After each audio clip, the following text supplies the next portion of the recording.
What's going on, ScrewTube? So I decided that I was going to go ahead and do this promotional video before I go to bed. However, before I get to the topic at hand, I have a few things that I need to say. Number one, as many of you may be well aware at this point, my video concerning the Texas transsexual who was shot and killed while allegedly prostituting in Dallas, that called himself Muhlaysia Booker, was removed a couple of days ago, less than 6 hours after I uploaded it. Now, while that did not come as a surprise, and it's something that I've come to expect, it was particularly interesting that after getting what FoolTube calls a warning strike, where they just remove a video after either it's flagged by a person or their algorithm, their so-called smart technology, really dumb technology, that in this warning strike, you don't get a strike against your account. It's just a warning. Yet, the nerd tech that works for YouTube that removed the video intentionally, and I spoke with this with Black Avenger TV and another brother, King Sigma, over email. If you don't believe that people at ScrewTube have their own private, personal, individual agendas, what happened to me is proof. Because after the video was removed, which is not the part that bothered me, because again, I'm used to that and I'm ready for that, the person who removed the video intentionally bypassed the warning strike system and temporarily locked me out of the account that I'm on now. So that every time I went to click on where it said review your content and appeal the decision to remove it if you want, it kept rebooting to the memo that was telling me that the video was removed. For several hours, I could not access my Creator Studio. I could not access my channel homepage. Now, one part of me went to move to say, well, maybe this is a glitch. It's a relatively new system that they only started back in February. But when I was able to make contact with their creator support techs, almost immediately, within an hour, this issue was fixed. I equate it to, some of you guys may recall, where there was a little asswipe that worked for Twitter, that Twitter later admitted was on their last day at the job working with Twitter, and they disabled Donald Trump's account on their way out the door. Okay? I try to keep it in my head that I am dealing with human beings, not just a computer, not just a invisible digital network that I can only see through a computer screen.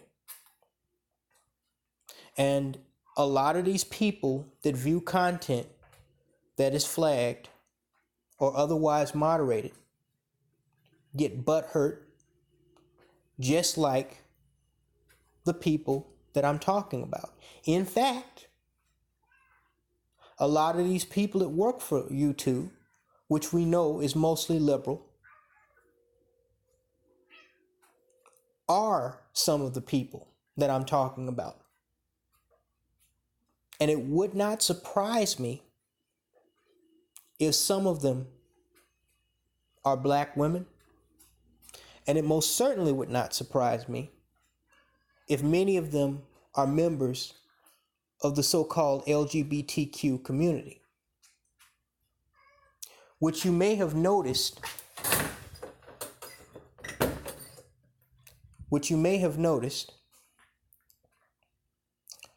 is probably as well of a protected group, or perhaps even more of a protected group, politically and legally and financially now, as Jews. Because if you listen to that video that I made about Muhlaysia Booker, it wasn't completely politically correct. But I didn't really say anything out of the way in that video. I guess my main crime was calling him a tranny, which is exactly what he was in the title. But if that video can be removed based on how I gave and delivered commentary in it, then any one of my videos can be removed. Because none of them really fall too far off the mark from what I said in that video, as far as my rhetoric. So with that in mind,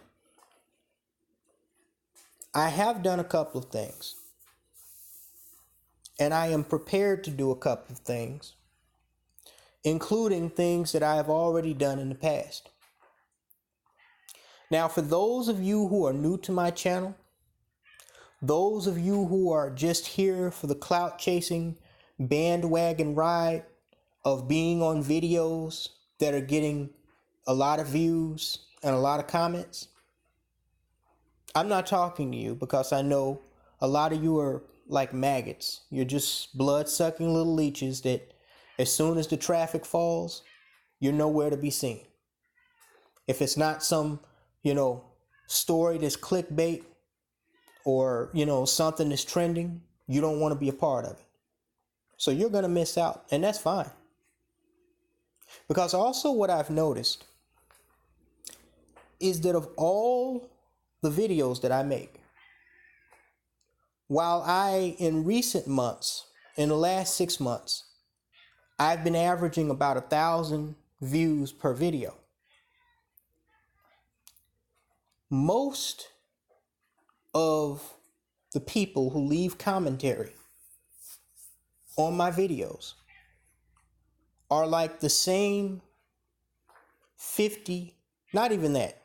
I'd say the same 30 to 40 loyal followers. Many of these 30 or 40 loyal followers who comment on 90% or more of my videos per are also the same people who support my content wherever I put it, wherever I go. Whether it's on an alternative YouTube channel here, on Black Avenger TV, on Bitchute, and some of them are now even signed up as members of my Brian's Corner Club over on Patreon.com. So I realize I don't need a large amount of traffic full of people who are mostly just going to view.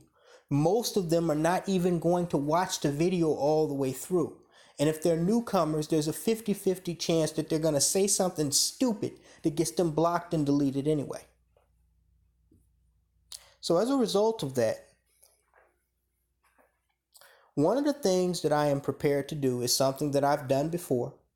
As those of you who are veterans of watching my content, longtime supporters know, back in March, YouTube pulled the same stupid shit that it pulled a a few days ago pulling one of my videos, and my channel went completely dark because I hid all my videos and I went underground. And I only used this channel specifically for promotional purposes, meaning I only uploaded videos to promote other videos. Now, that went on for close to 2 months until YouTube out of nowhere came up with the warning strike idea, and I reinstated most of my videos. Now, I am prepared to do that again, or something like that again. Only this time, it will happen after, if I get another video flagged on some bullshit with the appeal that is almost certainly to be rejected, because they stand by 95% of their bullshit ass video removals. Okay? I will likely be operating off of my smaller, lesser known YouTube channel. So for those of you who care and love my content, make sure you're signed up over there. I'm only going to get a fraction of the views over there that I'm getting over here, where I'm averaging about 1,000 views per day, per video. But you know what? At this point, because I know that I will never grow on a bullshit ass site like this, I don't even care. Because again, I realize now the people who are truly backing my content, commenting, thumbing up, donating to PayPal, being Patron members, it's only a few dozen of y'all. So fuck everybody else. I don't need 1,000 people to get my point across. So it's obvious that my channel, once again, for the umpteenth time over the course of the last 5 years, it's been red lighted and it's being targeted. Could just be a one-time deal, or this could be the beginning of, something spectacular. Either way, I'm letting everybody know right now. Okay? The next video that gets fucked with, I'm going to stop uploading on this channel altogether. I may leave some of my videos up, I may not. But from there, I am switching over to my alternate channel over on YouTube. I'm going to do what the big boys like Tommy Sotomayor and even Cunthia G have done, where they just create a shitload of different channels and they just switch it up on ScrewTube and their enemies. And every time one channel gets too many strikes, they just go to another one. Okay?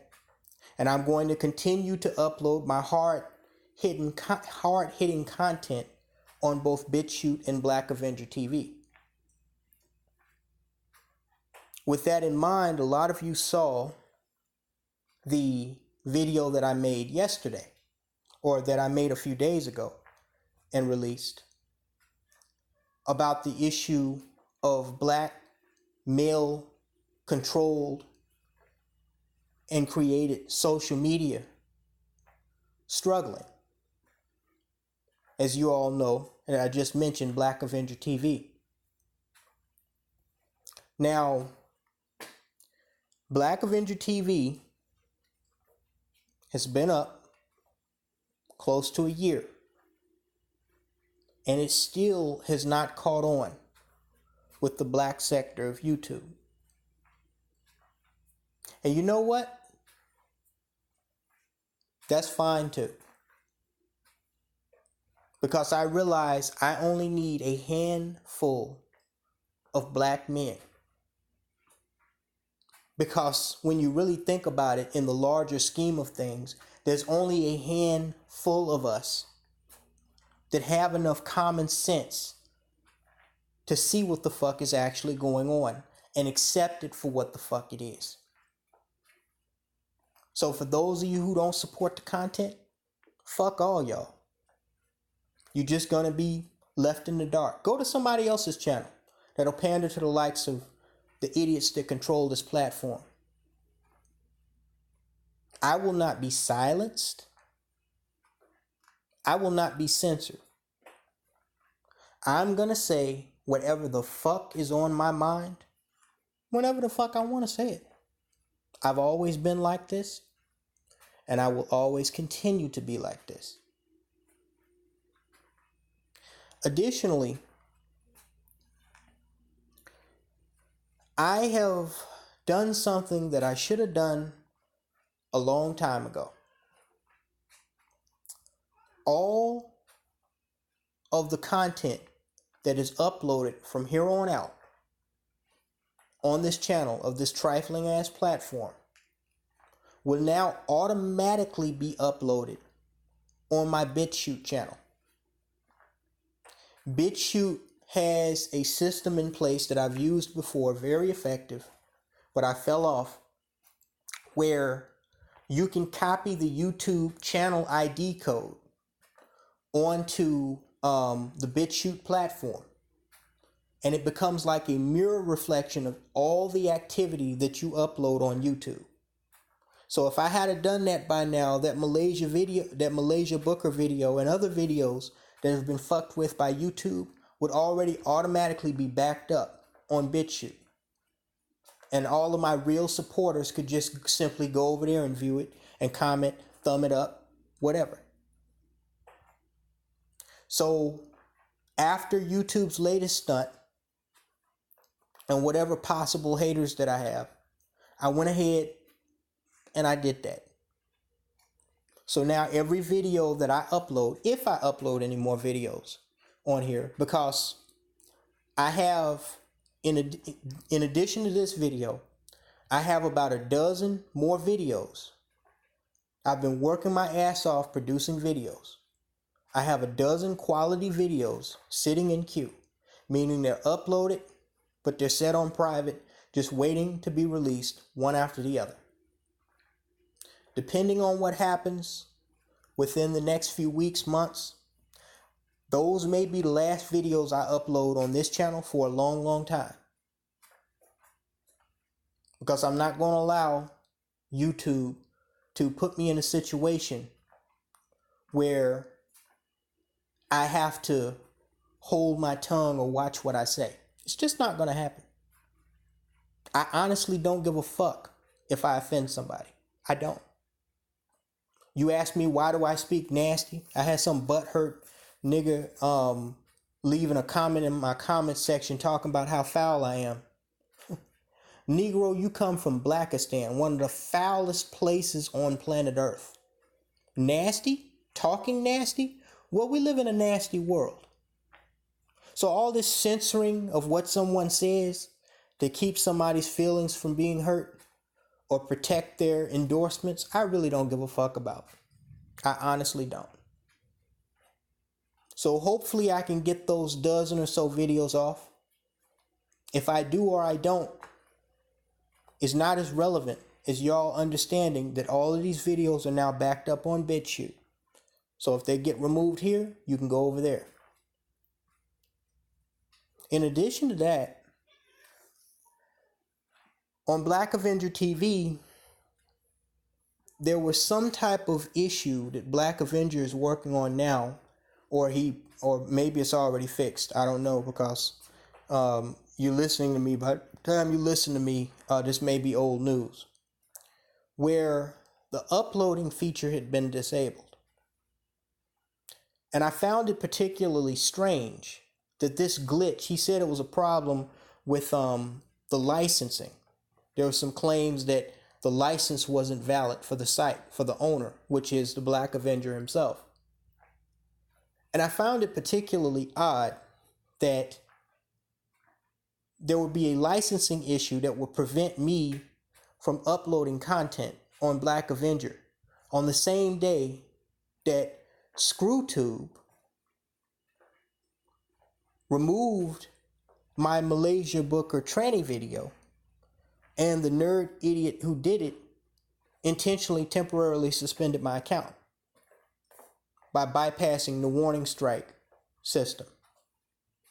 So I'm wondering if this nerd punk was also responsible for hacking some of the links that I have in the description box of every video for quite some time now, because if you read the description box, obviously this shit is nothing new.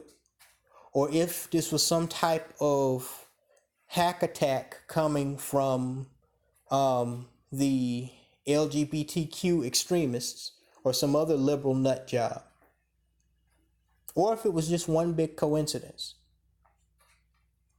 Nonetheless, the show will go on.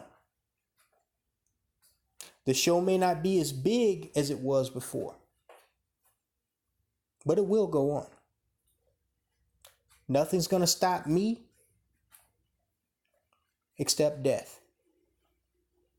Even Tupac said that. Now, with that in mind, with that out of the way,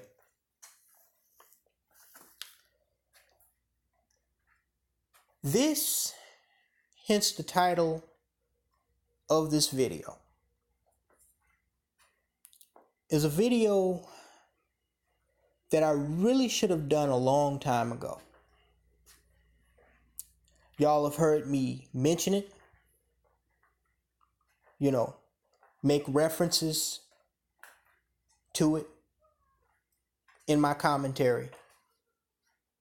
I think on at least two for sure, maybe 3 or 4, but certainly 2 different occasions, I have indirectly mentioned the story of the murder of Jacqwuelyn Villagomez.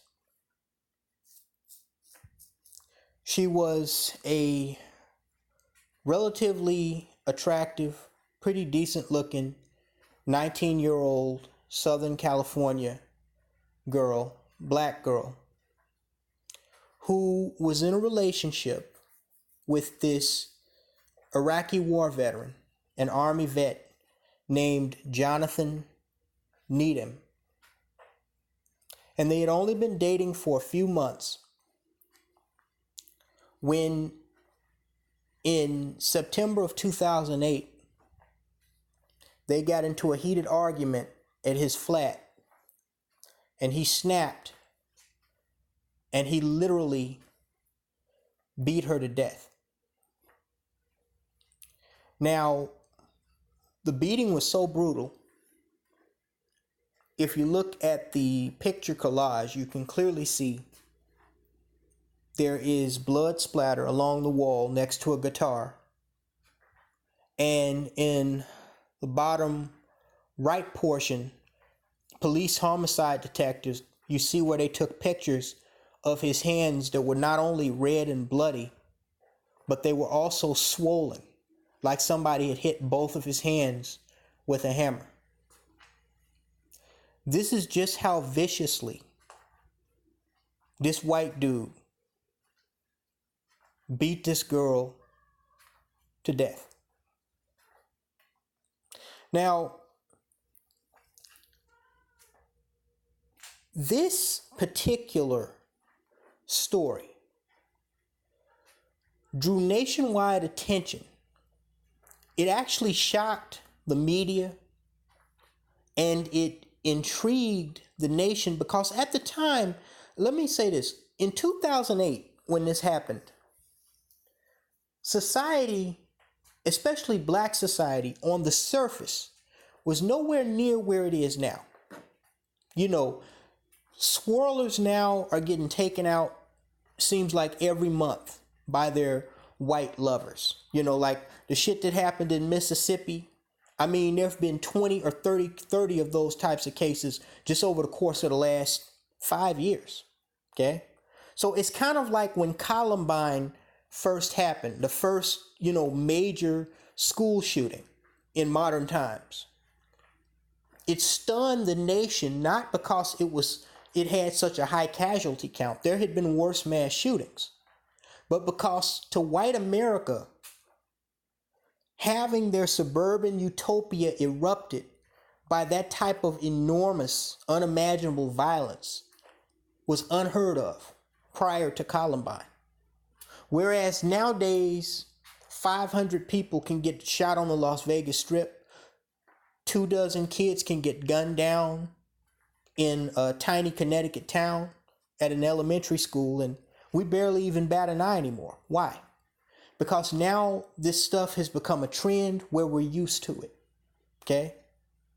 It's like getting a new car, getting in it, that new car, that fresh new car smell. But after you have it for a few weeks, it's not a big deal. You adapt, you adjust to it. And that was the same thing with the Jacqwuelyn Villagomez case. She was killed. She was murdered.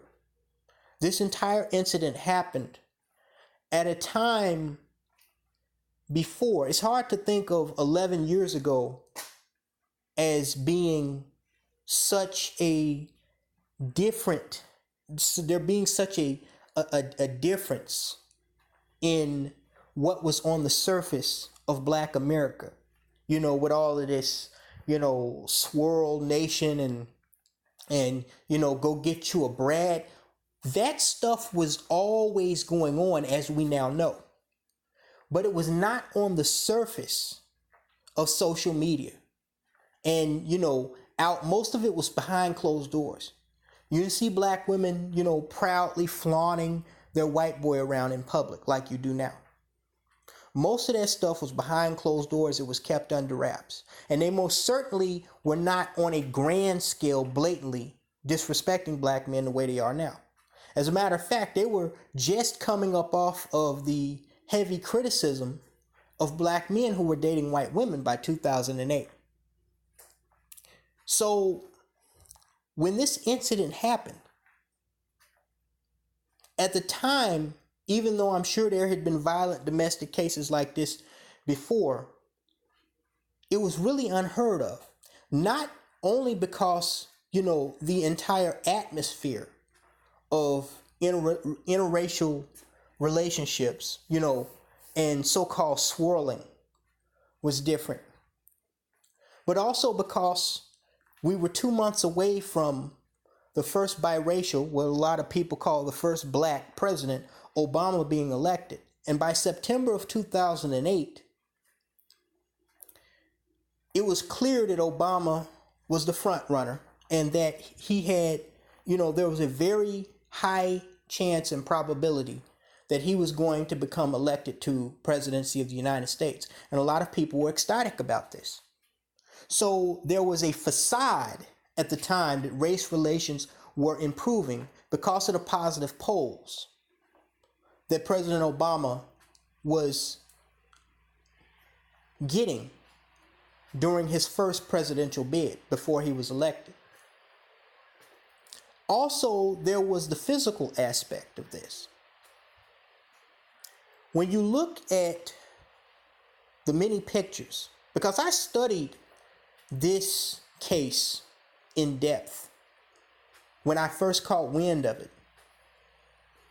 I didn't catch wind of it right when it happened, but I did catch wind of it. And I was a lot younger and a lot more naive back then. As a matter of fact, that was so far long ago, Black women with white men didn't even bother me at the time because I didn't really think about it. Because, you know, it wasn't out in your face. Damn space heater. It wasn't out in your face like it is now. It wasn't being used as a tool. It wasn't being used as a weapon, as a pawn to try to get inside the heads, you know, use as psychological warfare against the opposite gender.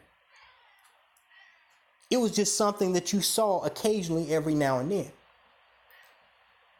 And yet at the same time, Southern California, as everybody knows, since the late 1960s, has been the swirl capital of the United States, really the swirl capital of the world. I honestly don't think there's anywhere in the world, and somebody, if they can prove me wrong, please try to do so.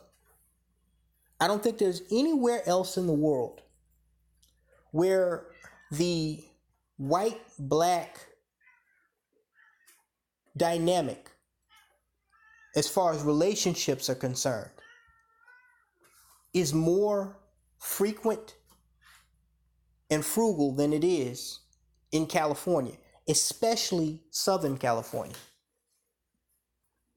So seeing couples like a dark-skinned black man and a dark-skinned black girl with a white person was and still is very common in California. It's almost like a different planet, even now, compared to other places. It's so common in California, I question if a majority of Negroes outside of the hood in California are ever with other black people.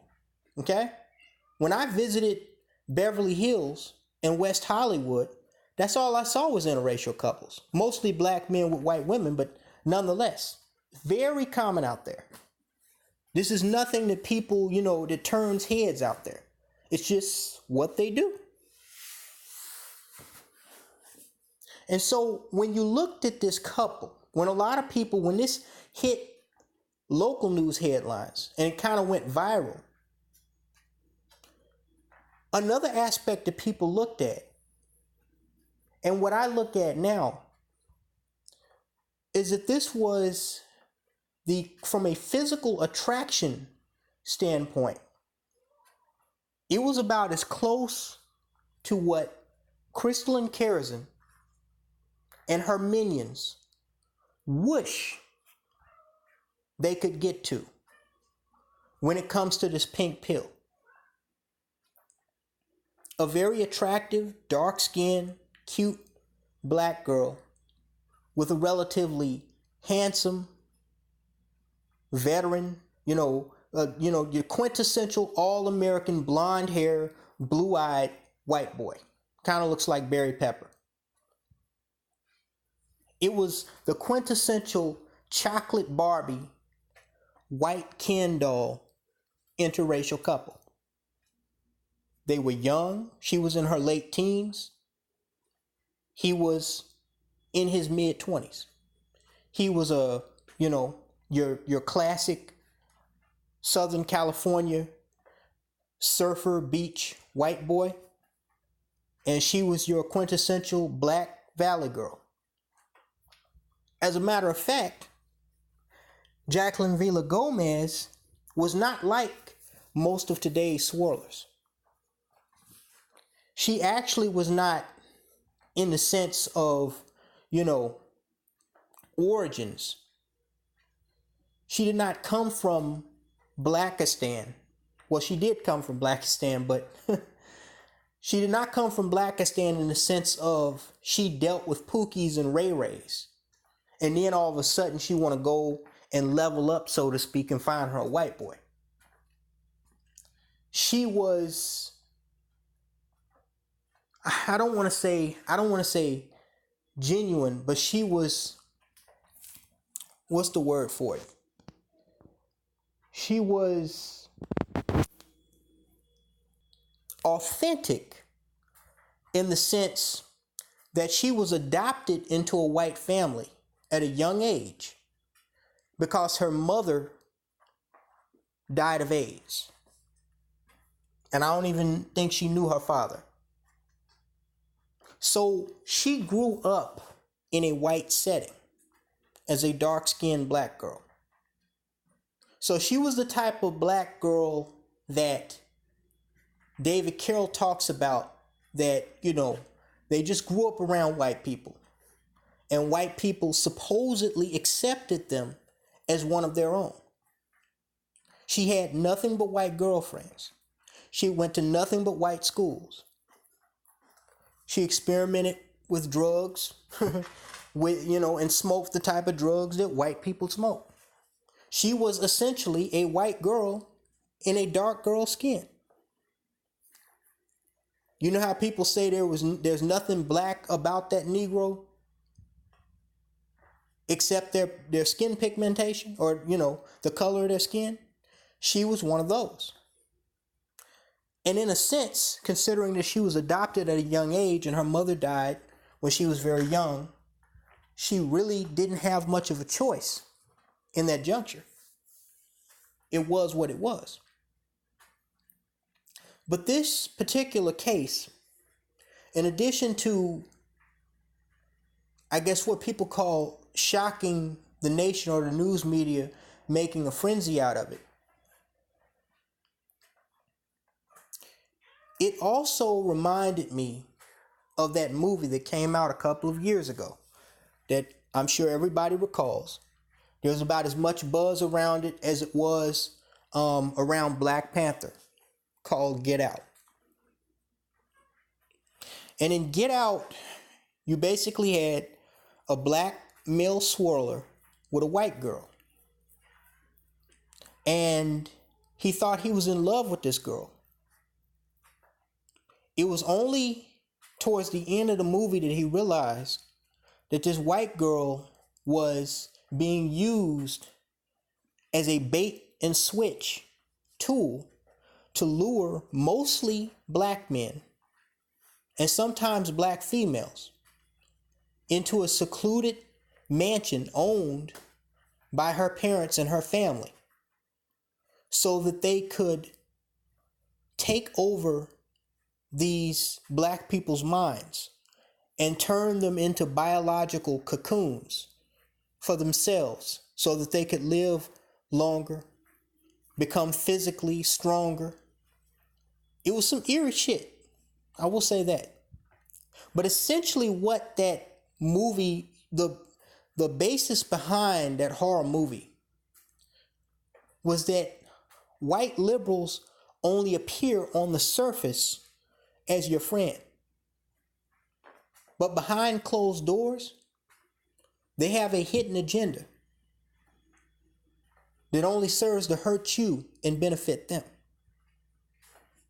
Yet ironically, the man who directed and or produced that movie, some black dude, is married to a white woman.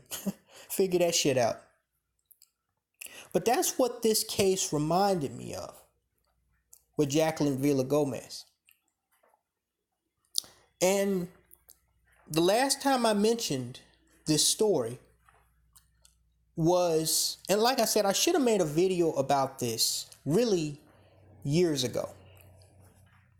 But there's so much news that develops so quickly. There's always something else to talk about.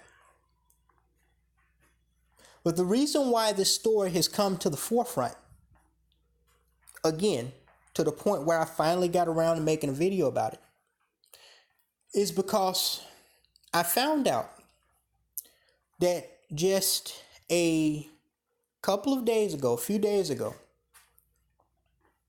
CBS News, which originally carried this story national in September of 2008, they re-released a 48 hours documentary that they did on this story with Jonathan, where they interviewed her killer, Jonathan Needham, not behind bars. Check this shit out. This white boy, even though he would go on later, a year later, as he was awaiting sentencing for murdering Jacqwuelyn Villagomez, they interviewed this dude while he was out on bail. He allowed him and his father, who he lived with at the time. It was one of the most trippy, eerie interviews I've ever seen.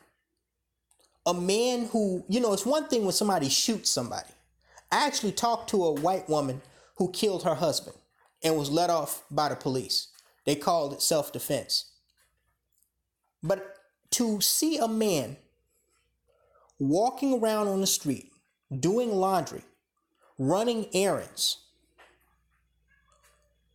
after he beat a young girl to death with his bare hands, hit her so hard that both of his hands looked swollen like somebody had dropped bricks on top of him. And there was blood splatter on the wall. And yet a judge in liberal southern Swirl, California, felt that it was necessary to give this man bond. When we know goddamn well just from the O.J. Simpson case, before he was let off the hook, if this dude had have been, well, actually, maybe now given that second thought, maybe that negates my point. I don't know. I have to rethink that. But more than likely, if this was a black man that beat the living crap out of a white woman like that, okay, brutally murdered her, even if it was a fight that got out of hand, I highly doubt he would have gotten bond low enough to where he could get out and wait for months and months before it was time for him to stand trial. 48 hours on May 25th, 2019, they re-released that documentary that they released almost 10 years ago. For some reason, I don't know why they did it. And it was ironic because it was literally just a couple of days after I brought up this case again in the Dominique Clayton video that I did. That 48 hours documentary is something that you literally have to see to believe. This white dude walking around the streets of Southern California in some beach town, I forget the name of it, after getting out on bail, wearing an ankle bracelet, and being interviewed by this news crew that he agreed to allow them to follow him around for months while he awaited trial for killing this girl. Now, a lot of you believe in white privilege. I will say that I don't believe the individual white man gets any more of a pass than I do in life, unless he's from a privileged family. Maybe it used to be like that, but it isn't now. But I do believe that there are certain aspects of an individual white man's life, even if he's not privileged, that can give him an advantage over other people. Like, say, being a Iraq war veteran and a relatively handsome, clean-cut, blue-eyed, blonde-haired white boy. The quintessential white boy that every white father would seemingly be proud to have. And that's probably what this judge saw when he saw Jonathan Needham. Of course, they're not like us.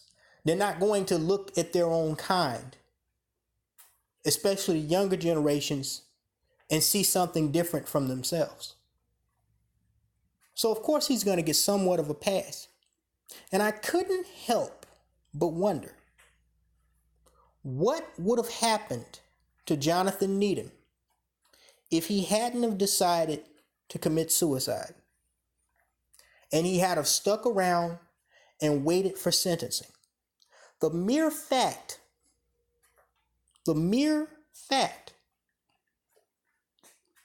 that he walked, because I don't care, they say, oh, well, it's bond, you're not getting off, you're just awaiting trial. He could have fled easily. Well, not easily, he had an ankle bracelet on, but come on. Would they have really committed, would the Orange County Sheriff's Office really committed a lot of resources to trying to stop him from leaving town, skipping bail or whatever they want to call it? I think not. But if he had have stuck around and waited and went back to trial for sentencing, would he have gotten a harsh sentence like life in prison? I'm almost certain he wouldn't have gotten the death penalty. I believe they said there have only been a half dozen or so white men in this country in history that have went to the death chamber for killing black people. One of them was recently executed for the dragging death of that black guy in Texas back in 1997. Y'all, I'm sure everybody remembers that. The other one killed a Montana or Wyoming black state trooper or something like that back in the 80s. He was a white supremacist and Ku Klux Klan member. But there's only been half a dozen of them. So I'm almost certain he wouldn't have got the death penalty for beating her to death. But would he have gotten life in prison? Or would they have given him a slap on the wrist like they did the niggas that killed Malcolm X? Or like Jason Van Dyke in Chicago that shot Laquan McDonald. Would he have had a legitimate shot at getting out of prison and still having some of his worth living years left to live before old age? There's no way to know this because, of course, he killed himself. But I think he would have. What I decided to do, instead of recording the CBS 48 Hours documentary and putting it on Black Avenger, is I decided to basically summarize this story and then leave the link in the description box where you can go and you can watch this full 48-minute, 48-hour documentary yourself. Again, it is a reproduction of a documentary. I don't know what made them re-release it. Maybe all this swirling shit going on, maybe they're trying to remind black women that, it's not always greener. The grass ain't always greener over here, honey. I don't know what made them do it. Seems like that would be the last thing that a liberal news network like CBS would want to remind minorities, especially black women, of. But seeing that this was really the first major interracial swirling gone wrong case of murder in this millennium, in the age of the internet. Even back then, the internet moved a lot slower. I thought it was most appropriate that if CBS felt the need to re-release this documentary in the year 2019, then it was necessary for me to alert you to go and watch it. A case that I call, in regards to Swirl Nation, First Blood, and as CBS calls, Needham's War. That link is now available down in the description box and will also be available down in the comment section in the pinned post. Please, when you get done, because there's no way to leave commentary there on the CBS site, on the 48 Hours website, please come back here and leave your commentary here, as well as in the community post that I put up, or that I should have put up, regarding this issue. Only after you've watched the full documentary. And tell me what you think about this. Talk to you later, guys.